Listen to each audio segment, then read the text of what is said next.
Hey, halo everybody. Ketemu lagi bareng Bayu di podcast Checks GP part kedua. Ini bakal lebih panjang daripada part pertama yang udah panjang itu.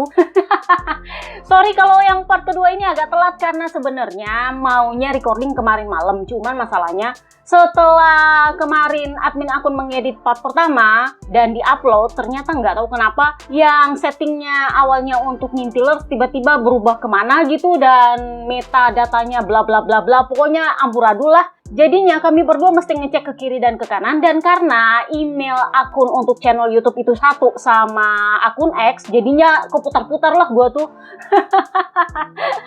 Karena kan di saat yang sama gue pakai email itu untuk posting blog lah, untuk posting akun X, dan untuk posting komunitas di YouTube. Jadinya ya keputar-putar lah, pokoknya agak-agak ribet, dan tadi subuh baru kelar. Jadi gue baru recording part kedua malam hari ini. So, kita mulai dari Motegi. Resmi perpanjangan sampai 2030. Jadi, yang gue pertanyakan siapa yang akan dikorbankan setelah Argentina akan kembali tahun 2027. Sementara di sisi lain, katanya India akan kembali juga tahun 2027. Karena kan tahun ini mereka nggak gelar. Tapi, kemarin kan pernyataannya MotoGP bahwa mereka akan kembali ke India. Nah, kalau India akan kembali, gue sih kalau Bajaj sudah resmi memegang KTM seperti ini, kayaknya mereka akan kembali ke India sih. Jadi, mari kita pertanyakan Mandalika dan Buriram akan seperti apa. So, ngomongin soal Motegi Jepang, Yamaha juga gosipnya mengkonfirmasi bahwa mereka siap ikut tender supplier motor Moto3 untuk tahun 2028. Buat yang nggak tahu ini perkara apa, gue bingung gue bahas di mana ya. Kayaknya itu di podcast suka-suka tes Heres, tes mana gitu. Pokoknya di sekitar Heres lah kayaknya gue bahas itu. Perkara bahwa Moto3 itu akan mengikuti caranya Moto2 dengan single supplier. Dan so far yang sudah mencalonkan diri itu adalah Honda dan KTM. Kenapa KTM? Karena memang mereka adalah supplier mesin yang sisinya rendah. Itu yang diproduksi melalui pabrik Bajaj di India. Nah, kayak gitu mesinnya. Jadi ya memang KTM wajar untuk ikut dalam tender ini karena memang mereka adalah supplier motor Moto3, mereka juga punya tim di sana. Sementara Honda ya memang juga ada. Sebelum zamannya Triumph menggantikan di Moto2 kan mereka juga di situ. Nah, Yamaha gosipnya ikut enter the chat. Jadi mereka terkonfirmasi akan ikut bergabung dalam tender menjadi supplier mesin Moto3 untuk tahun 2028. Papi Privavesio sendiri sih katanya ini murni untuk pengembangan bisnis. Kan udah gue bilang, dia ini ngomongnya bisnis. Karena menurut dia ini bukan perkara cari image. Karena kalau soal image kami sudah punya tim di MotoGP dan kami sudah punya image soal itu. Tetapi ini lebih kepada soal pengembangan pasar dan pengembangan mesin. Katanya begitu. Nah, ngomongin soal Yamaha, kita ngomonginlah Moreira. Rider 4,5 juta. Jadi gosipnya memang dia ditawar sama Honda untuk bergabung ke LCR dengan gaji 4,5 juta selama 3 tahun mulai tahun depan. Jadi nampaknya Honda tahu bahwa Yamaha lagi kesulitan ngatur-ngatur ridernya, mengingat agak sulit untuk mendepak Alex Rins. Jadi kan you know lah ya, Pavesio ini kan kalau Moreira mau dinaikkan ke MotoGP dia harus ke tim satelit, Kak. Nggak bisa langsung ke tim pabrikan kecuali lu Alex Marquez atau lu Marc Marquez. Ya bener ya kan, kecuali lu Alex Marquez atau lu Marc Marquez. Nggak bisa kalau nggak gitu. Jadi dia harus naik ke tim satelit dulu. Nah masalahnya adalah tim satelit itu sudah settle Jack Miller. Jack Miller ini kalau mau didepak bakal makin ngamuk itu Quartararo. Jadi mesti dinaikkanlah dulu dia ke tim pabrikan supaya ada seat kosong untuk Pramac. Karena kan toprak sudah ada di situ. Jadi yang nggak bisa diganggu juga topraknya. Kan udah pengumuman. Jadinya ya begitulah. Nah sementara Alex Rins ini yang udah gue bilang dia nggak mau didepak begitu aja. Gua maunya ditukar guling mungkin masih bisa dipikirkan. Tapi kalau didepak no, kontrak gue masih ada. Gue juga nggak menyalahi klausul apapun. Gue juga bukan rider terbapuk. Jadi kalau lo mau paksakan performa ke gue nggak bisa, Kak. Jadinya gosipnya ini agak-agak jelimet gitu. Nah, sementara Jack Miller, kalau kalian dengar di part 1 kan dia sudah bilang, gue sih pengennya tetap di Pramac karena hubungan gue sama Paolo Ciampinotti itu juga udah baik banget, gue disayang banget sama Pramac, bla bla bla bla. Intinya adalah dia nggak mau ganggu gugat Alex Rins. Pinter juga dia. Dia tahu gimana caranya mempertahankan pendapat dia. Jadi nampaknya agak-agak tersendat rencananya Yamaha untuk menaikkan Moreira ke MotoGP, yang mana itu sebenarnya juga perkara bisnis. Nah, Honda enter the chat. Siapa itu yang dengar podcast gue bilang mending rebutan Moreira Moreira aja daripada pertahankan Papayón. Nah iya, ting ting, keluarlah penawaran untuk Moreira 4,5 juta selama 3 tahun. Artinya gajinya 1 tahun berapa? 1,5 juta kak. Di LCR doang loh itu sebagai rookie. Sebegitu berhargakah anak ini? Gosipnya sih memang dia seberharga itu. Kenapa? Karena kalau dia naik ke MotoGP, dia adalah satu-satunya rider yang mewakili Amerika secara benua pun. Karena kan dia KTP-nya memang KTP Brasil. Kalau Morbidelli darahnya yang darah Brasil, tapi dia KTP-nya kan Italia. Nah, sementara Moreira itu memang KTP-nya KTP Brasil. Jadi ya seluruh benua Amerika akan mendukung dia. Ngerti maksud gue? Jadi ya kalaupun gaji dia 1,5 juta itu gede, sorry tuh saya sponsor juga bakal backup dari situ. Itu bakal ketutup sama sponsor kak. Jadi ya gue bilang ini wajar dia diincar banget sama para tim. Selain itu somehow banyak orang yang percaya bahwa dia ini punya potensi yang bagus. Selain dia bikin kekacauan di Sachsenring kemarin, dia ini potensinya bagus. Mengingat tahun lalu dia adalah Rookie of the Year dan dia beberapa kali juga lumayan bagus hasilnya. Meskipun ya mungkin treat gue agak sedikit berbeda ketika ini diperlakukan kepada Fermin Aldegar, yang menurut gue kok ya terlalu dipuja-puji. Dia ini sebenarnya jauh dari puja-puji. Namanya baru mencuat ketika Aprilia berminat untuk bikin dia tes Aprilia RSGP, tapi ternyata ditolak sama Papi Prisupo. Itu baru namanya mencuat. Jadi kan orang berpikir kenapa Aprilia Trackhouse ini sangat tertarik sama ini anak, karena ternyata memang dia punya backup itu banyak di belakang. Jadi kalau secara kemampuan ya mungkin oke, tetapi di sisi lain dia juga nggak dipuja-puji oleh KTPS, nggak yang terlalu digembar-gemborkan, tetapi ya sponsornya memang banyak di belakang. Kalau ada yang mau naikin dia, sponsor baris sama dia katanya.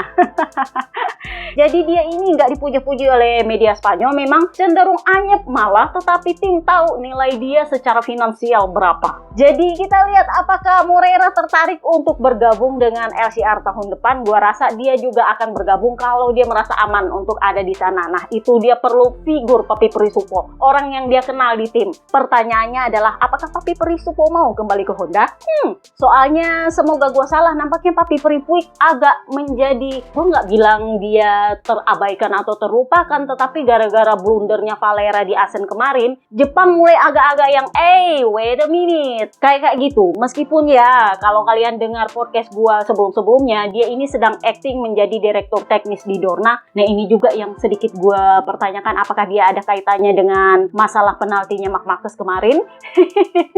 Karena dia acting jadi direktur teknisnya Dorna kalau nggak salah, selain sebagai bos di pabrikan Honda. Mungkin karena blunder dia di Asen kemarin bikin Papi Pririvola yang agak nah LM juga ikut Honda juga ikut nah mulailah dia agak-agak dijauhi. Kenapa? Karena Papi Periling Jarvis enter the chat kak. Dia ditunjuk sebagai ketua asosiasi, bukan ketua lagi, presiden asosiasi gabungan antara pabrikan dan tim di MotoGP. Jadi kalau kalian udah lama ngintil gue di mana ya, kayaknya sebelum kita gelar MotoGP Indonesia waktu itu, gue pernah membahas soal apa itu MSMA dan apa itu IRTA. Itu adalah organisasi yang berbeda yang ada di Komisi Grand Prix. Jadi MSMA ini adalah asosiasi pabrikan, sementara IRTA itu adalah asosiasi tim. Nah, Papi Periling Jarvis ini adalah presiden dari kedua organisasi ini. Jadi digabung para pabrikan plus tim. Dan tujuannya bukan untuk memanage semua pabrikan dan tim, enggak, tetapi mewakili pabrikan dan tim ini untuk memenuhi, bukan hak sih, semacam memperjuangkan kebaikan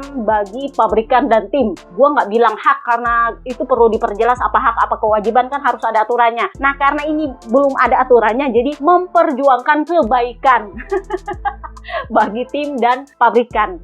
Jadi asosiasi ini diketuai oleh Papi Periling Jarvis, dibentuk kemarin di Brno, ditandatangani oleh seluruh tim di MotoGP plus seluruh pabrikan di MotoGP. Dan Papi Periling Jarvis gosipnya bersama dengan ketua MSMA Papi Pririvola menemui Opa Espeleta selaku CEO Dorna yang ditunjuk oleh LM saat ini. Tujuannya mereka apa? Minta aturan baru diberlakukan. Ceng ceng. Jadi tujuan asosiasi ini adalah untuk melindungi kepentingan finansial para pabrikan dan tim. Terutama karena kalian bisa lihat di kasus-kasus sebelumnya, KTM ini yang paling banyak kena getahnya. Yang pertama, masih ingat ketika kasusnya Pedro Acosta yang mereka minta slotnya Suzuki yang lagi kosong ke Dorna dan Dorna nggak kasih, dan gara-gara nggak dikasih, mau nggak mau mereka harus mendepak Pol Espargaro yang kontraknya belum habis. Karena mereka harus menaikkan Pedro Acosta, karena kalau nggak dia bakal diambil sama Ducati. Jadi ya memang Dorna sebelum zamannya Liberty Media itu sangat absolut untuk mengatur grid dan slot grid. Jadi meskipun ada slot grid yang tersisa ditinggal oleh Suzuki, mereka nggak mau. Meskipun bisa dipakai tapi nggak mau. Alasannya mereka waktu itu apa? Cuman untuk pabrikan. Nah, nunggu pabrikan kan nggak muncul-muncul. Lu ngarepnya BMW dari tahun berapa sampai sekarang nggak ada muncul-muncul. Ujung-ujungnya juga BMW bilang ya kayaknya nggak bisa lebih cepat dari 2028.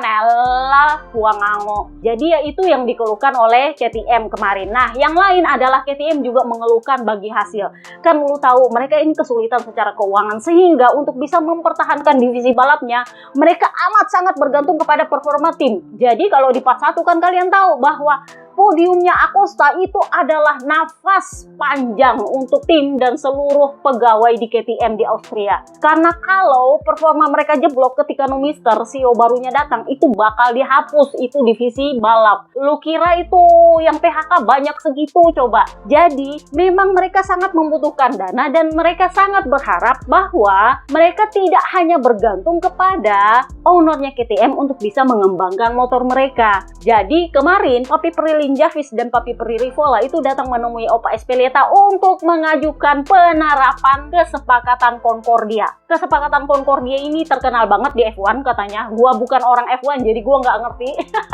Gua juga baru dengar sekarang karena gua nggak pernah ngerti ini barang. Gua ngertinya sedikit-sedikit ketika kemarin kita bahas Audi, masih ingat yang dipesan oleh LM untuk gimana caranya masukin si culas. Nah kan itu gua ngerti di situ, tapi nggak ngerti secara keseluruhan maksudnya seperti apa, karena kan itu memang beli-beli slot dan segala macam gua ngerti, tetapi itu juga yang mereka ingin diterapkan di MotoGP. Jadi kesepakatan Concordia di F1 itu adalah sistem bagi hasil keuntungan. Jadi Dorna ini kan promotor nih, dia itu mendapatkan royalti dari sirkuit itu udah sekian juta euro, ditambah lagi mereka juga mendapat keuntungan dari hak siar. Jadi kan masing-masing seri itu punya televisi yang menyiarkan secara gratis, mereka punya balapan di negaranya mereka. Jadi beda seri akan beda jumlah hak siarnya, karena itu akan berbeda juga berapa TV yang akan menayangkan khusus untuk seri itu. Jadi mungkin mereka nggak akan menayangkan seri lain, tetapi khusus untuk seri di negara mereka, mereka akan menayangkannya dan itu akan ada royalti hak siarnya. Nah, ini yang diminta oleh asosiasinya Papi Prilly Javis, karena belum ada namanya, gue juga nggak tahu namanya apa. Itu untuk dibagi hasil. Jadi ini yang dilakukan di F1, sehingga tim dan pabrikan itu mendapatkan keuntungan dari semua yang didapatkan oleh promotor di satu seri. Jadi ya kalau beda seri ya beda keuntungan, apalagi kalau seri Monaco Kak, itu banyak sekali keuntungannya karena yang datang di sana biasanya orang-orang sangat kaya. Jadi ya begitu kalau di F1. Nah, maunya sih seperti itu di MotoGP. Mereka meminta itu dibagi keuntungannya, entah nanti berapa persen, mungkin 50-50 atau berapa-berapa, nggak tahu lah kesepakatannya gimana. Tapi intinya adalah mereka minta bagi hasil. Dan ini memang sudah sempat Papi Peri Rivola bahas tahun lalu, tetapi ditolak mentah-mentah oleh Opa Espeleta karena waktu itu LM belum bisa masuk secara resmi ke MotoGP karena kan masih diinvestigasi sama Komisi Anti Monopoli Eropa. Jadi ditolak tuh sama Opa Espeleta karena kan dia pikir, oh keuntungan gua kurang dong. Nah, sementara sekarang kan karena LM sudah resmi mengambil alih, jadinya ya Papi Peri Rivola bilang ya terapkan aja, LM juga nggak bakal komplain karena kan mereka udah biasa kayak gitu di F1. Logikanya sih bener. Jadi ini secara otomatis kalau misalnya KTM, contoh KTM kan performanya bagus kemarin tuh, exposure-nya juga bagus, hak siarnya juga otomatis bagus, sehingga mereka akan mendapatkan hasil dari keuntungan hak siar itu yang bisa mereka pakai untuk keuangan mereka, yang untuk ngembangin motor lah, untuk apalah terserah, yang jelas ada nafasnya lah ya, sebanding dengan mereka punya performa. Jadi mereka nggak perlu yang amat sangat bergantung kepada Bajaj untuk bisa membiayai mereka. Kalau mereka bisa biaya sendiri ya kenapa enggak, meskipun yang mustahil juga membiayai sendiri karena itu kan banyak banget. Tapi ya kalau 5 juta euro per tahun ya nggak masalah. Kenapa? Karena selama ini yang dapat subsidi dari Dorna itu cuma tim satelit, tim pabrikannya kagak, pabrikannya kagak. Tim satelit itu dapat, kalau dulu-dulu gue sempat bilang 4,5 juta euro per tim. Sekarang ternyata naik jadi 5 juta euro per tim karena dihitung per motor. 2,5 juta euro per motor. Jadi kalau 2 motor dalam satu tim itu artinya 5 juta euro. Nah, sementara untuk pabrikan dan tim pabrikan nggak dapat apa-apa. Dan mereka tetap harus gelontor dana di mana mereka juga menanggung pengembangan motor. Jadinya banyak sekali itu dana yang diperlukan. Makanya kan Papi Pirivolo bilang, MotoGP ini bukan olahraga murah, Kak.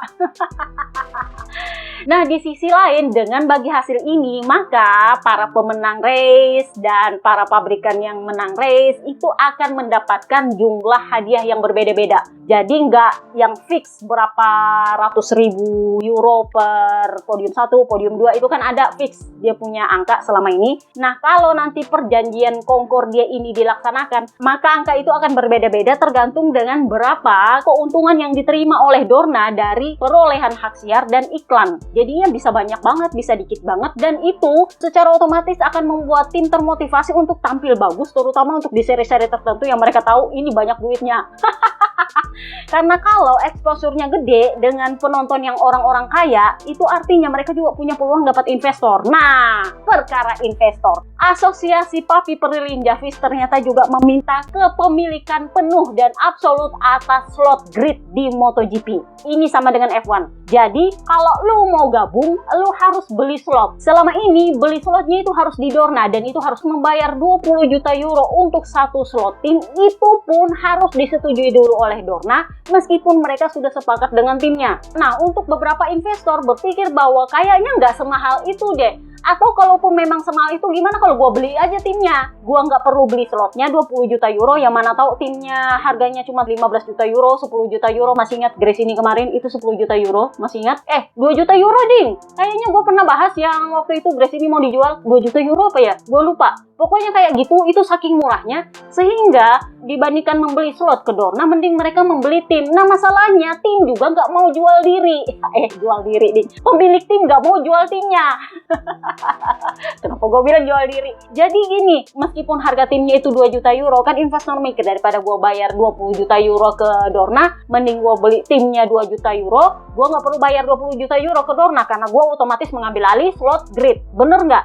Nah, masalahnya adalah yang punya tim nggak mau jual timnya. Logika, bener? Karena kan mereka membangun itu tim nggak mudah. Meskipun mereka susah payah, itu nggak gampang untuk melepaskan timnya mereka begitu aja. Mereka lebih memilih untuk coba lu jadi sponsor, cuman kan belum tentu juga bisa seperti itu. Contoh, kalian bisa lihat RNF, itu kan sampai harus dijual sahamnya. Karena kan nggak mau dilepas kepemilikan tim. Tapi ya pada akhirnya karena Cryptodata memiliki 60% saham di RNF, ya mereka berhak untuk mendepak Dato R. Karena mereka adalah pemilik saham mayoritas. Meskipun Dato R itu nggak menjual dia punya tim secara keseluruhan, tapi mereka punya hak untuk mengatur sebagai pemegang saham terbesar. Nah, itu yang nggak dimaui oleh tim satelit. Gue nggak mau jual tim gue, mending lu jadi sponsor. Nah, investor gue nggak mau kalau cuma jadi sponsor. Gue pengen punya slot di situ. Nah, kayak gini. Jadinya asosiasinya Papi Pirelli-Jarvis, kok jadi panjang banget, itu mau meminta kepemilikan absolut atas slot grid kepada Dorna, sehingga mereka punya hak untuk menjual slot grid mereka langsung kepada investor yang mau beli pakai harganya mereka, nggak dipatok 20 juta euro. Mau beli harga berapa slotnya boleh, tapi tim tetap gue yang punya. Mereka nggak mau jual timnya. Lo beli slotnya, oke, lo bisa dinyatakan memiliki tim, tetapi timnya sendiri itu gue yang punya. Jadi semacam kolaborasi karena lo yang beli slotnya, tetapi gue yang punya tim. Jadi nanti Dorna ya mungkin akan dapat fee penjualan atau apa, tetapi mereka yang akan memiliki slot itu. Nah, ini juga akan mempermudah kalau misalnya ada pabrikan lain yang pengen nambah tim satelit di saat slot di pabrikan lain itu tim satelitnya kosong. Jadi tim itu boleh menjual slotnya atau bagaimana, pada mereka lah kesepakatannya tanpa harus lewat Dorna. Karena kalau lewat Dorna ya nasibnya sama seperti Pedro Acosta kemarin, dimohon-mohon dikasih satu slot aja nggak dikasih. Jadinya ya harus mendepak Pol Espargaro. Jadi ini yang diminta oleh Papi Pirelli-Jarvis dan Papi Papi Peri Rivola ke CEO Carmelo Ezpeleta untuk diloloskan, dan katanya akan ada pertemuan bulan depan di Red Bull Ring Austrian GP karena permintaan ini ternyata disetujui bahkan oleh tim satelit. Mungkin yang pertama mereka agak-agak, ya gue juga nggak perlu bagi hasil sih karena kan gue dapat subsidi 5 juta euro per tahun dari Dorna. Mungkin mereka nggak terlalu peduli dengan itu, tetapi soal slot grid tim itu memang perlu buat mereka karena mereka nggak mau jual tim. Nah, membahas KTM, kita bahaslah tahun 2027 mereka. Dengan podiumnya Pedro Acosta kemarin, somehow gue masih tetap terima kasih kepada Pecco Bagnaia. Pecco makasih, karena double podiumnya Acosta kemarin itu ternyata hampir bisa memastikan bahwa KTM akan tetap ada di MotoGP tahun 2027, Kak.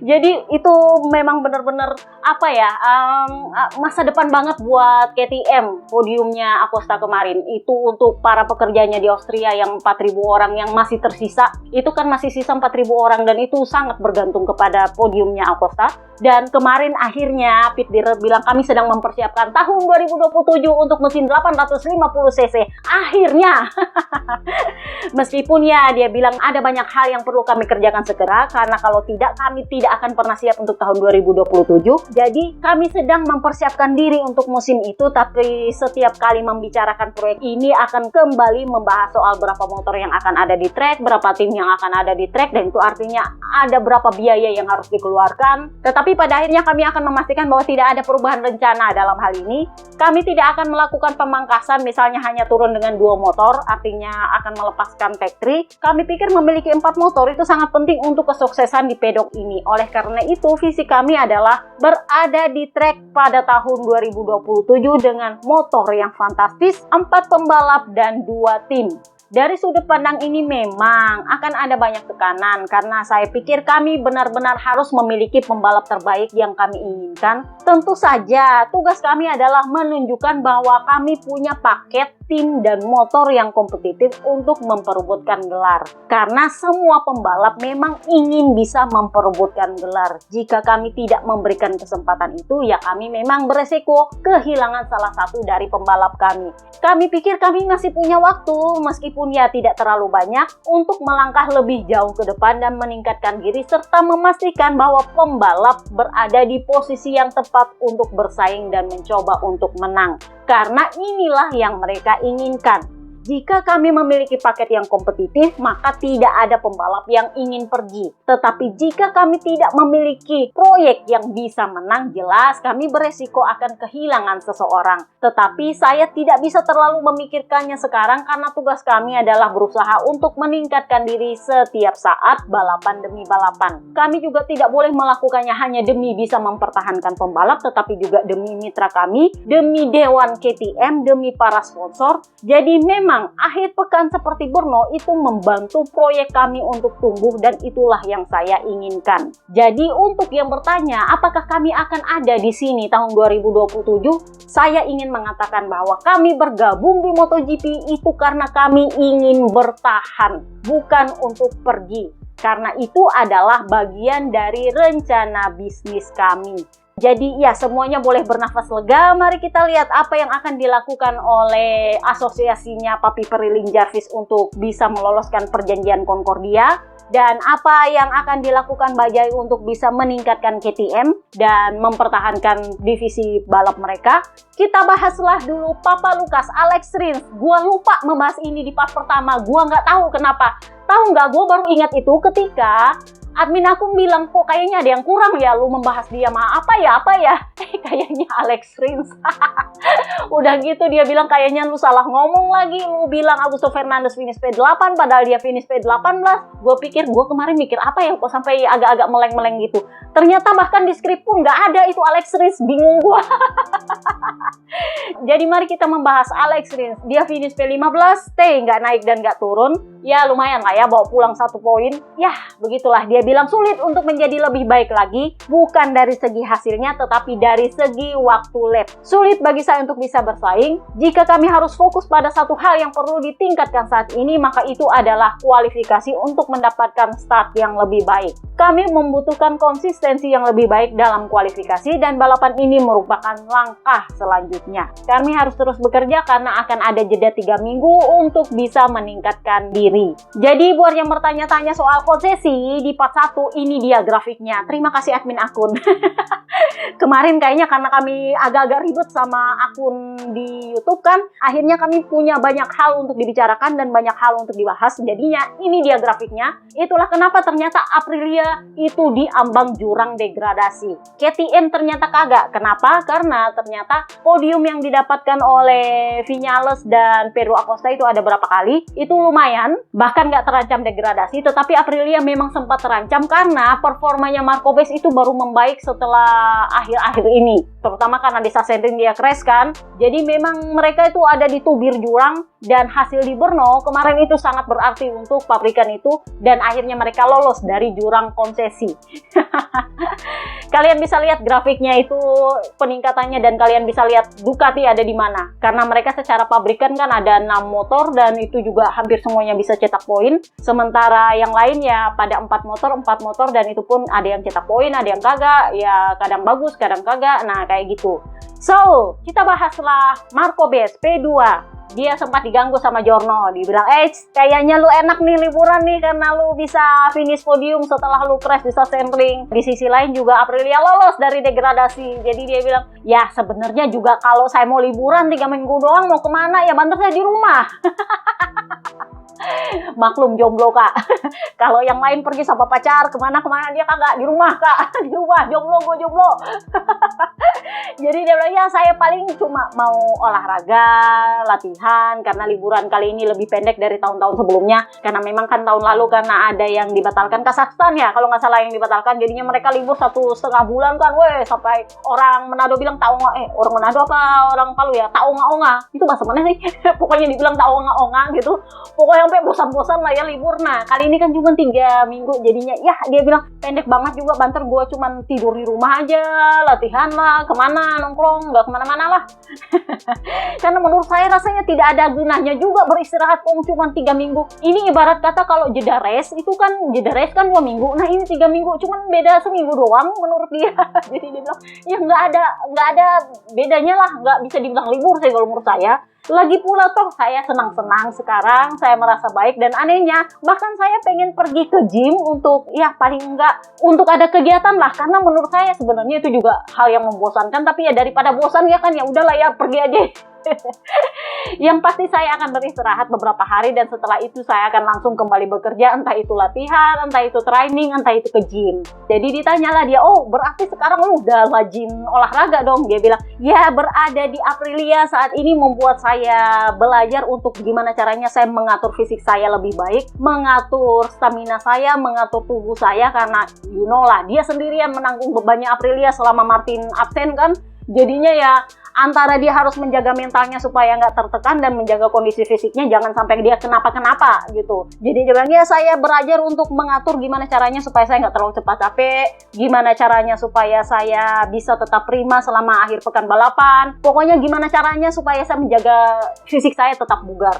Jadi dia adalah pabrikan kedua yang ada di klasemen selain Ducati, karena kan 1, 2, 3 adalah Ducati, dia nyempil di P4 sebagai Aprilia. Jadi dia bilang, ya saya sih merasanya seperti tim peringkat 4 aja, nggak ada bedanya, karena toh saya juga tetap ada di posisi keempat. Emang apa bedanya? Kagak ada. Ya yang pasti saya senang-senang karena kita juga tetap harus bekerja keras, karena toh ini masih pertengahan musim, masih ada paruh kedua musim. Beda cerita kalau itu ada di posisi 2 klasemen, nah itu mungkin saya agak-agak yang oke, mari kita menikmati. Kalau sekarang ya itu masih perlu kerja keras lagi, tapi ya sudahlah, saya bahagia kok dengan posisi saya sekarang. Nah ditanyalah dia, jadi kamu sudah ngerti apa bedanya Aprilia sama Ducati secara struktur, secara motor, secara software? Jadi dia bilang gini, kita sekarang sudah sedikit mendekati, saya rasa kami sudah meningkat, tetapi saya pikir Ducati memang lebih kuat, terutama dalam hal manajemen elektronik yang melibatkan manajemen manajemen ban. Mereka menyelesaikan balapan sedikit lebih baik daripada kami meskipun motor kami masih sangat bagus di area itu. Saya pikir kami perlu menunggu sampai akhir tahun untuk mengambil kesimpulan. Jadi saya tidak tahu harus berkata apa sekarang, tetapi di saat yang sama kami telah meningkat pesat dan kami juga perlu mendapatkan apa yang pantas kami dapatkan.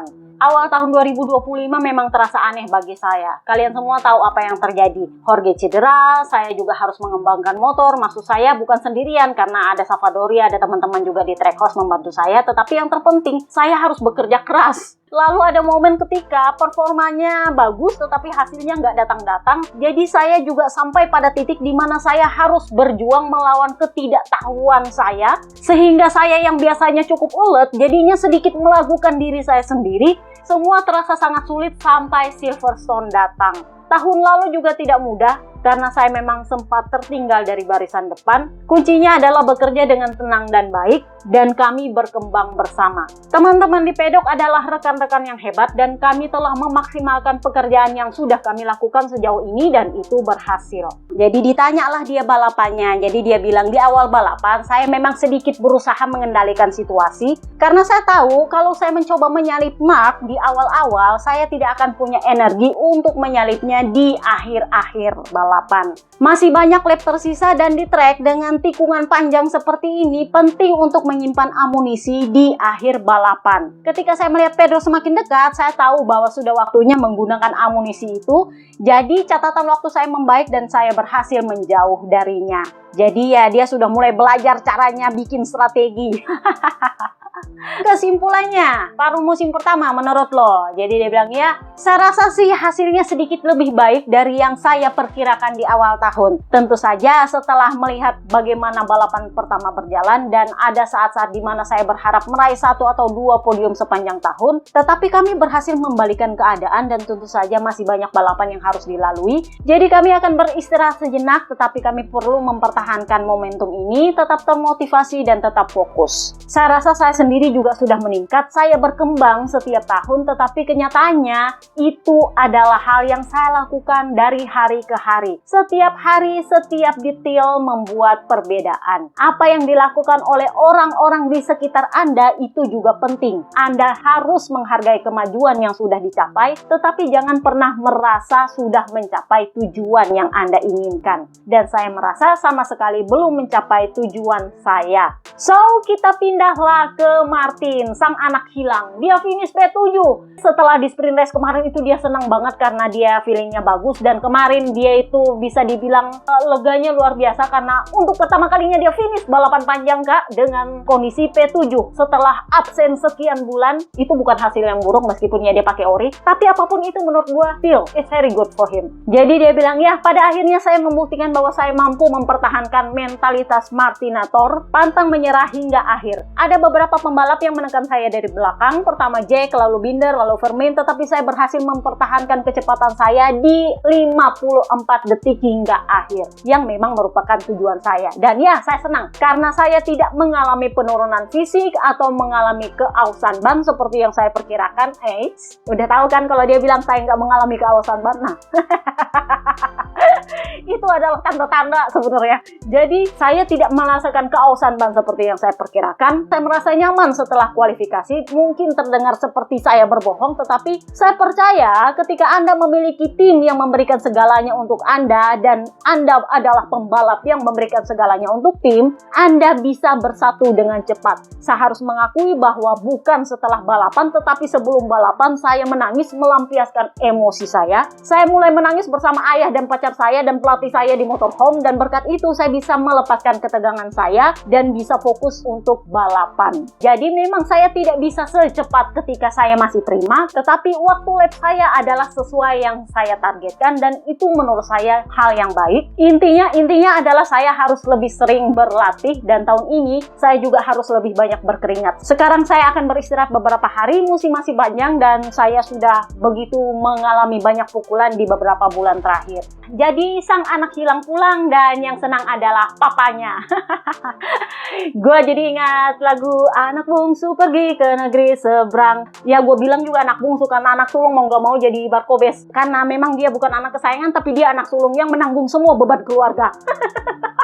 Anak sulung mana kak? Jadi ya Papi Peri Rivola ditanya, apa kabar lu? Seneng gak nih anak lu udah pulang? Lu lolos dari degradasi konsesi. Jadi dia bilang satu-satunya hal yang saya kurang sukai ini adalah podium kedua. Tetapi kalau mau dilihat podium pertama itu adalah Marc Marquez, lu nggak bisa komplain lagi kak.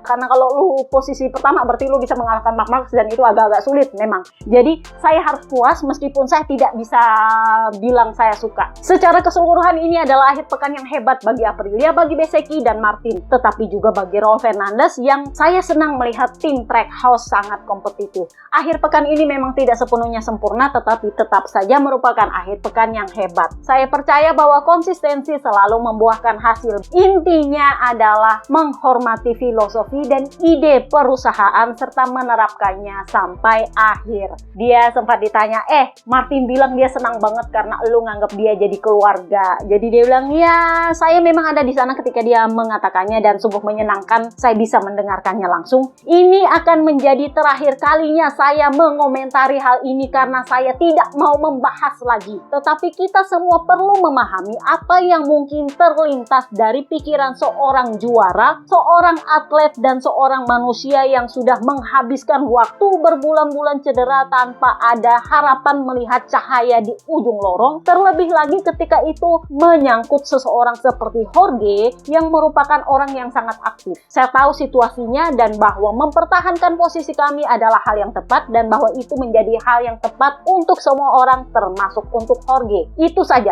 Saya senang mendengar kata-katanya, melihat dia tersenyum, melihat dia cukup percaya diri di atas sadel. Dia tidak punya banyak yang tersisa, bahkan jika itu adalah bagian tersulit untuk dicapai dalam hal performa. Bagaimanapun kita hanya bisa menjadi lebih positif mulai dari sini. Jadi dipancinglah dia sama Jono, oh jadi lu udah nggak ada dendam sama Jorge Martin? Jadi dia bilang, hey kita udah nggak perlu melihat ke belakang, lupakan semua. Ini adalah hal yang menjadi moto saya, karena seorang teman dan mantan bos saya, Stefano Domenicali, memberitahu saya, kita semua harus melihat ke depan tanpa melihat ke belakang. Ini yang gue bilang, Stefano Domenicali ini siapa? Bosnya F1.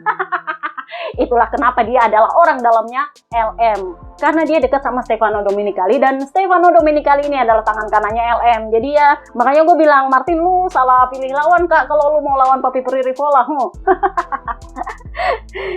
Nah, karena kelakuannya Jorge Martin di masa lalu, ditanyalah dia sama Giorno, kira-kira lu bisa nggak menangani Jorge Martin di pedok? Karena kan ya dia nggak di pedok aja udah bikin lu repot, coba apalagi kalau dia di pedok gitu. Giorno nih ada-ada aja coba. Jadi dia bilang gini, Jorge itu bebas melakukan dan mengatakan apapun yang dia inginkan kepada timnya. Tentu saja hari pertama memang agak sedikit awkward dalam beberapa hal, tetapi saya tahu itu akan terjadi karena ya memang namanya juga orang baru ketemu udah lama gitu kan. udah lama, udah pakai acara konflik-konflik pula, jadi ya wajar lah agak-agak kaku-kaku di hari pertama. Tetapi kan setelahnya dia bisa tersenyum, mendapatkan kepercayaan diri, bisa melihat semua orang merangkul dia, dan saya pikir inilah yang membuat dia semakin menghargai tim ini. Jadi melihat Jorge sangat senang dengan bagaimana tubuh dan motornya dia rasakan, ini akan menjadi perasaan yang terus berkembang dan menurut saya dia sangat cerdas untuk tidak mengambil resiko yang tidak perlu. Dalam arti tertentu dia bahkan merasa puas dengan hasil yang dia miliki. Tetapi dengan 22 lap di atas motor MotoGP, menurut saya itu juga masih terlalu banyak untuk dilakukan ketika Anda belum pernah mengendarinya hampir seumur hidup. Karena dia hampir nggak pernah ngerasain RSGP memang. Jadi ya memang hampir seumur hidup dia belum pernah ngerasain itu barang. Jadi ya dia bilang, menurut saya itu juga udah banyak finish dengan posisi seperti itu dengan motor yang hampir seumur hidup dia belum pernah pakai. Jadi saya sangat senang dengan cara dia merespon dan dari segi performa maupun kondisi fisik dia ketika dia menyelesaikan balapan. Sedangkan untuk Marco Bez, ada beberapa hal yang Anda harus katakan kepada seseorang yang titik lemahnya di awal tahun adalah lap pertama. Juga karena dia punya masalah dengan bagian belakang. Dia sedikit kesulitan mengendalikannya dengan kecepatan penuh dan sekarang dia bisa melakukan start yang bagus dan bertarung di lap pertama dengan sangat baik. Anda akan sangat menghargai perkembangan yang telah dia buat dengan bakatnya, dengan pekerjaannya, dan dengan kemampuannya kemampuannya bekerja sebagai tim, itu adalah hal yang fundamental dan dia sangat ahli dalam hal itu. Salah satu karakteristiknya adalah mampu membuat semua orang mendukungnya dalam segala hal yang dia lakukan. Itu adalah hal yang dia lakukan dari lubuk hatinya dan itu membuat semuanya semakin indah. Jadi, lu siap untuk menghadapi dua rider yang lu nggak bisa bilang mereka berteman soalnya. Nah, buat yang bertanya-tanya kenapa mereka nggak bisa dibilang teman, well, mereka ini adalah musuh buyut di Moto3 soalnya. Pernah hampir kelahi soalnya, Kak. Hampir kelahi doang, nggak sampai kelahi. Tapi emang hampir kelahi, saking ributnya ini dua. Jadi ya memang Giorno mulai berpikir ini kalau Jorge Martin masuk dan dengan perangainya yang you know lah seperti apa, ditambah dengan Marco Base yang memang sudah punya base, ya kalau lo mau bilang ala-alanya Pecco Bagnaia di Ducati dan Marc Marquez. Jadi udah ngembangin ini motor bagus-bagus, muncul ini satu yang you know lah ya, modelnya seperti apa, harus diutamakan dan harus diduluankan. Nah, ditanyalah Rivola, lu bisa nggak?